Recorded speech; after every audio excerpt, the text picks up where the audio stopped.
오늘은 좀 하나님 말씀을 전합니다. 사도행전에는 헤롯이라는 왕이 6명이나 등장합니다. 그래서 좀 헷갈릴 수가 있는데, 우리가 예수님 탄생 때 2살 이하 어린아이를 죽인 왕은 헤롯 대왕입니다. 그리고 이제 그 헤롯이 죽고 나서 세 아들들에게 자기가 다스리는 유대를 세 곳으로 나누어서 세 아들에게 나눠줬습니다. 그래서 세 아들들은 분봉 나누어서 다스렸다 분봉왕이었고, 그리고 세례 요한을 죽였던 그 헤롯 왕도 나오는데, 거기는 헤롯 대왕의 아들 헤롯 아켈라오라는 왕입니다. 그리고 그 아켈라오의 아들 헤롯 대왕의 손자가 오늘 본문에 나오는 헤롯 아그리파 1세라고 하는 왕입니다.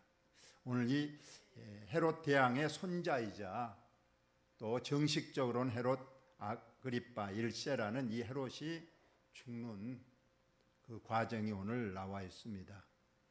이 헤롯 왕이 우리가 이합전 3.1밤 예배 때 야고보, 주의 제자 야고보를 죽였습니다. 베드로도 죽이려고 감옥에 가둬놨지만은 하나님께서 주의 사자 천사를 보내서 감옥에서 기적처럼 이제 탈출시키고 교회로 돌려보냈습니다. 이 소식을 들은 헤롯, 베드로도 분명히 죽이려고 했는데 탈출했다는 소식을 들었습니다. 그래서 그 탈출을 소홀히 한 그 책임을 물어서 16명의 그 파수꾼들, 그들을 다 죽이라고 명하고, 아무렇지 않게 가이사랴 그 바닷가에 있는 총독 이제 별장으로 가서 이제 즐기고 있다. 오늘 본문에 보면 헤롯이 두로와 시돈 사람들을 대단히 노여워했다. 헤롯이 두로와 시돈 사람들과 관계가 안 좋았다고 나와 있습니다. 왜냐하면 이 지도를 보면 맨 위에 보면 해안 맨 위에 보면 두로와 시돈이 있습니다. 그 지역, 이 사람들과 헤롯 왕이 이제 사이가 안 좋은 것이 바로 무역 문제 때문에 그렇습니다.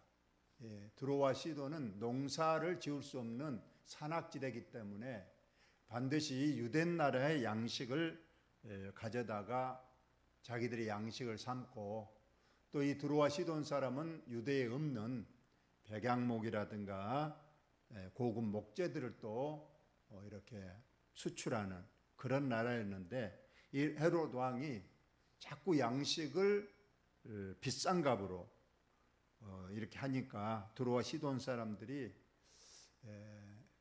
사이의 관계가 잘 안 좋았다. 무역 관계 때문에 그렇습니다. 그래서 이대로 가다가는 두로와 시돈 사람들이 헤롯이 주는 양식이 없으면 죽을까 싶으니까 이제 헤롯 대왕의 신하, 왕의 침소를 맡은 신하 브라스도를 설득하여 헤롯과 우리 관계를 좀 다시 화목하게 해서 수출이 잘 되고 양식을 자기 나라에 대주기를 이렇게 요청을 했다는 겁니다. 그러자 이제 헤롯이 어느 정도 이제 마음이 노여움이 풀리고, 이제 이 두로와 시돈 사람들이 우리에게 와서 연설을 좀 해달라. 그래서 연설을 하게 됩니다. 헤롯이 나를 택하여 왕복을 입고 단상에 앉아 백성에게 연설을 합니다. 이때 헤롯이 왕복을 입었는데 그 왕복은 아주 은색 왕복입니다. 그리고 머리에는 황금관을 쓰고 황금 보좌에 딱 앉아 있다가 백성들에게 연설하는데, 또 이 왕이 자기를 높게 보이려고 이렇게 햇빛이 이렇게 자기에게 비추도록 동쪽을 향하여 이제 앉아 있다가 연설합니다.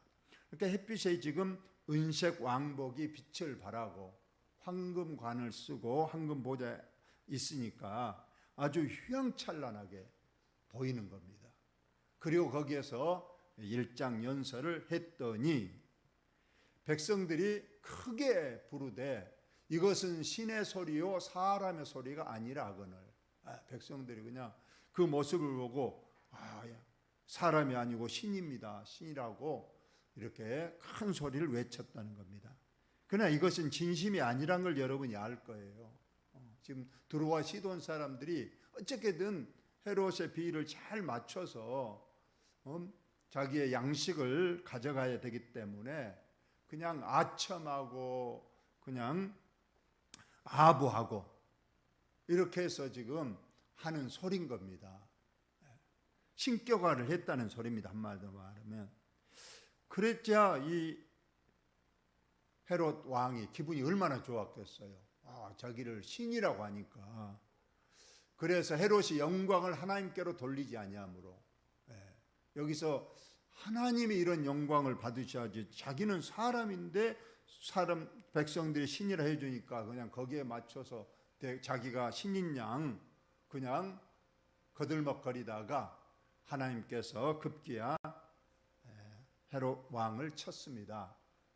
어떻게 쳤는가 보니까 벌레를 준비했다가 헤롯 왕의 몸속에 벌레를 넣어서 그가 죽었다. 요세푸스라는 역사가가 있는데 이 역사가가 쓴 책에 보니까 배가 아팠다고 그래. 헤롯 왕이 그날 바로. 그리고 배꼽에서 진물이 나오고 구멍이 생기더니 그 속에서 벌레들이 쏟아지고 썩는 냄새가 악취가 나서 그냥 서둘러 장례식을 치러버리고 말았다. 여기서 저와 여러분이 꼭 이 악인의 종말이 얼마나 비참한 걸 알아야 됩니다. 성경은 늘 악인의 형통함을 부러워하지 말라고 우리에게 말씀하지 않습니까? 우리가 보면 세상을 바라보면 교회도 안 다닌 사람이 부자가 많고 교회 안 다닌 사람이 건강하게 살고 교회 안 다닌 사람이 더 떵떵거리고 사는데 나는 교회 다녀도 하나님께서 크게 축복을 안 해서 그런지 부자도 아니고 또 건강도 그렇게 썩 좋지 않고 우리 자녀들을 위해서 많이 기도하지만 우리 자녀들이 그렇게 크게 성공한 것 같지 않다. 자꾸 이런 부정적인 마음, 믿음 없는 그런 마음이 생기게 됩니다. 그러나 성경은 절대 그 악인의 형통함을 부러워하지 말라. 오늘 이 헤롯 왕도 보면 잠시 왕의 그 형통함을 누렸지만은 그 말로가 얼마나 비참했습니까? 벌레가 그 몸을 지배해서 순식간에 비참하게 죽고 그걸로 끝나면 좋은데 우리는 성경을 통해서 그 헤롯 왕의 영혼이 어디 갔는가를 우리는 더 잘 알 수가 있습니다. 그의 영혼은 지옥에 떨어져서 영원토록 지금도 지옥에서 지금 고통과 그런 일을 가는 그런 비참함을 지금도 당하고 있을 걸 생각한다면 우리는 절대 그 악인의 종말을 부러워해서는 안 됩니다. 우리가 밭에 가보면 곡식만 있는 것이 아니라 잡초가 더 무성해 있습니다. 곡식은 점점 잘 안 된 것 같고 잡초는 그냥 비료를 안 줘도 물을 안 줘도 잘 자라서 곡식을 이겨 먹으려고 합니다. 그러나 부지런한 농부의 밭에 있는 잡초는 오래 가지 못합니다. 그 농부가 어떻게든 날 잡아 가가지고 호미로 캐버리든지 제초제를 해버리든지 이렇게 해버리기 때문에 절대 잡초가 잠시 무성한 것 그 악인의 형통함을 부러워하지 말라는 그러한 말씀입니다. 오늘 헤롯 왕 그렇게 거들먹거리다가 백성들이 그냥 아첨하는 아부하는 말로 신이다 그래 놓으니까 더 들먹거리고 더 교만하다가 결국 하나님께서 벌레를 통해서 비참한 최후를 맞게 했다고 했습니다. 여러분, 이 광경을 보면 우리는 북한을 생각할 수 있습니다. 북한의 김일성, 김정일, 김정은 3대 부자에 걸쳐서 그 신격화를 하잖아요. 그냥 뭔 김일성, 김정일, 김정은이 무슨 신이나 된 것처럼 어떤 행사, 명절이 되면 그냥 많은 사람들이 손에 그냥 꽃을 들고 환호를 저지르고 박수를 치고 눈물을 막 흘리면서 아버지, 수령님 뭐 하면서 마치 오늘 헤롯 대왕에게 그 신이라 하는 것처럼 이렇게 그들을 높여주고 신격화를 하고 있는 것을 우리가 봅니다. 그러나 그들이 본심으로 그런가?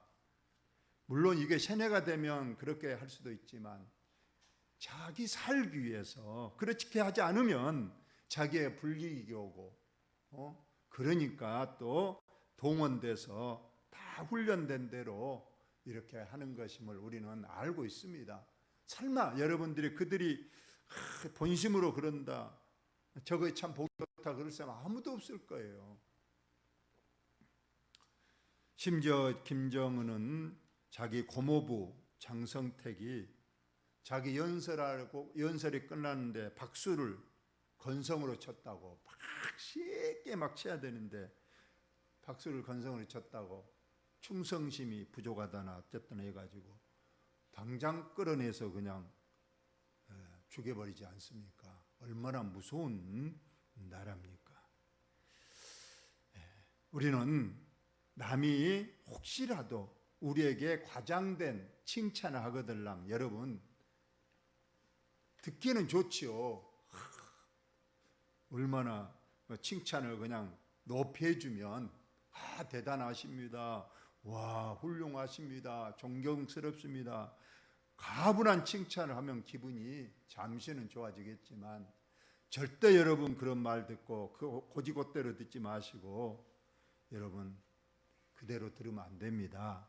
저는 그럴 칭찬 받을 자격이 없습니다. 그건 너무 과장된 말입니다 하고 겸손하게 물리쳐야지. 당연히 제가 그 말을 그냥 고지밑대로 듣고 고개를 빳빳이 한다면 이 또한 우리 성도로서의 잘못된 그런 내용입니다.